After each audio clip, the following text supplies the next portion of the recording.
Hello everyone. Today's book is about motherhood and how mothers have such a loving, secure bond with their children and how to help you do the same thing. Just kidding. It's a horror book and things are about to get really, really creepy. Let's talk about all that right now.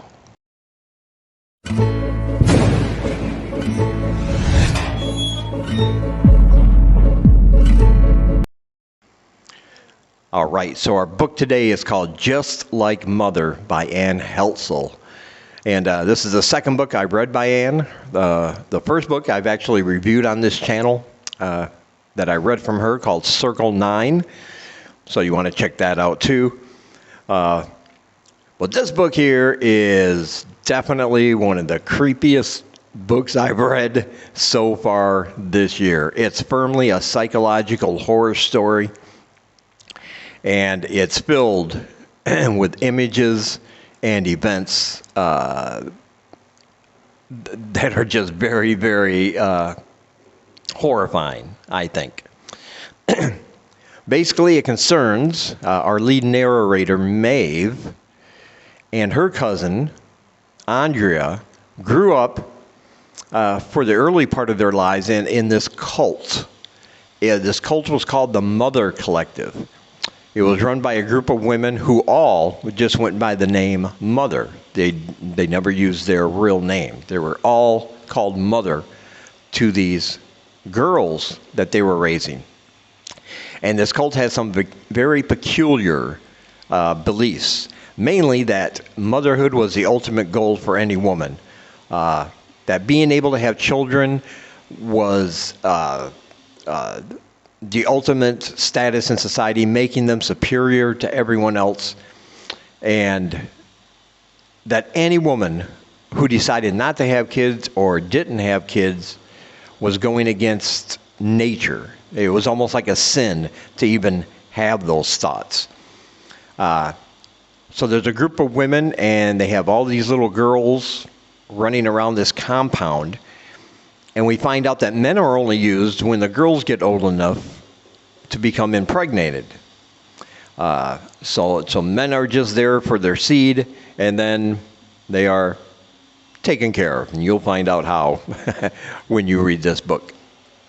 Well, one day, Maeve finds something truly, truly horrifying to her, something that shakes her to her very core inside this house, and decides to run away.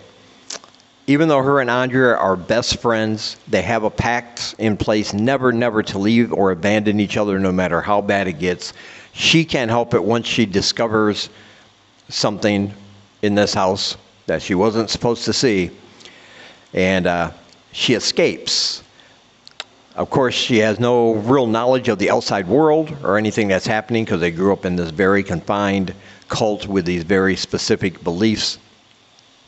But she does escape, and this place is shut down. The women are arrested, and all the children are given to different foster homes in different locations. As an adult, we fast forward several years, and as an adult, Maeve is still traumatized by the things that happened here. She's not doing well mentally. She's an editor for a publishing house. She loves her job. But she doesn't get paid that much. She has to live in a kind of a dingy, small studio apartment. And she's like $20,000 in debt. She has no real friends or family. She's never allowed herself to open up and get close to anybody because of these events that happened in her childhood. And she's just kind of a mess. But she's never forgiven herself for abandoning her cousin Andrea. She's always looking for her. Andrea is always on her mind. She's hoping against hope that one day, somehow, she'll be able to find Andrea just to verify that she's okay. And through a random DNA testing website, she finds her match. She finds Andrea, who had also taken a DNA test. This is very good news, and although it's awkward at first, after everything that has transpired, they finally meet and connect again. And Andrea has a whole different lifestyle. Andrea is the founder of a tech startup, kind of a Silicon Valley kind of deal. She's a very successful life coach. She's been written about in newspapers and publications. And her initiative there called New Life is something that's gaining popularity and has made a lot of money. Andrea is very well off, lives in a great big historical home, is not wanting for anything monetarily because of her lifestyle or because of the things she's done during her life. They couldn't be exact opposites. However, that bond seems to put them in place because they've each experienced something in their past that only the other one is going to be able to recognize and know how each other feels because of these things. And some tragic things start happening to Maeve that kind of forces her to live for a while in her cousin Andrea's big home with her. You know, Andrea's saying, I insist. I'm not going to take no for an answer. You have to move in here because we're family. Family is the most important thing. We have to stick together. And she convinces Maeve that this is a good idea. That's really all I'm going to say about the book, because from there it takes off in a very wild, very creepy direction, and I love it because this book is great at developing these characters. I cared about them from almost the first page. I wanted to know about this place they were living in as children. I wanted them to be safe. I was just rooting for them the whole way, especially Maeve, because her life is a mess. And I was like, I really want her to succeed, you know? But then even, like I said, more things start happening. Things that are seemingly just coincidental. Even when Maeve thinks that something strange is going on, because, how can she have such bad luck with all these things happening? Andrea convinces her and shows her things and says, oh, no, you see, it's just this and this and this. It's all a coincidence. But this book, despite the fact that it's written great, and despite the fact that the story is so, it draws you in, underneath all the narrative is an undercurrent of dread.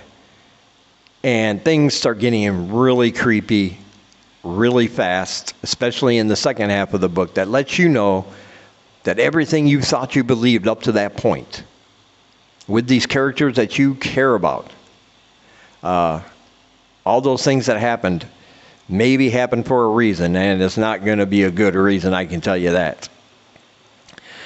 This is such an engaging story. It will keep you turning the pages, because this author is really good at dropping little hints of things to come or things in the past, not quite explaining what it means, but it's going to go somewhere. And then when these secrets start opening up and when things are starting to get revealed, it just blows your mind, because you can't believe that there could actually be something like this happening in the real world.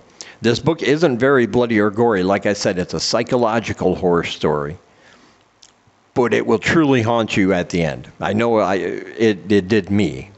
I sat there after I read it thinking about it and just saying, wow, because the way she wrote it makes it seem so realistic and so grounded in the real world that you could see something like this happening.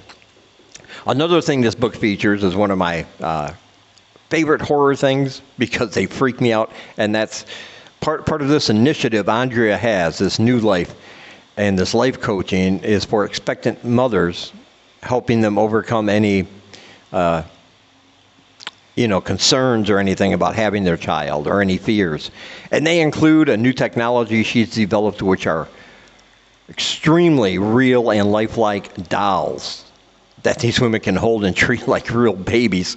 And the description of these things freaked me out, because as I said in a previous video, dolls, mannequins, things like that, they just freak me out, man. I just don't like them like in real life. But in a horror book, I love them because they scare me. And there were plenty of those going around, especially near the end there when something happens. And it was enough to freak me out a little bit. Well, like I said, man, the character development is great. You will care about these people. Almost every page is filled with some kind of secret, and like I said, there's an undercurrent of something creepy going on, but you can't quite put your finger on it. And then the ending is just explosive, and the very ending will just, it'll get you emotionally, it will. It's a very, very well-written book. It's a new release, just came out in May. And you definitely have to read it. It is really that good. I highly recommend it. And I will leave a link down below so you can purchase it on Amazon if you want to. Just like Mother. And I will also leave a link down below for my Twitter if you want to join me on there. I would love to have you. Thank you, as always, for taking some of your time and spending it with me. I really appreciate it. And until we meet again, keep reading spooky, my friends.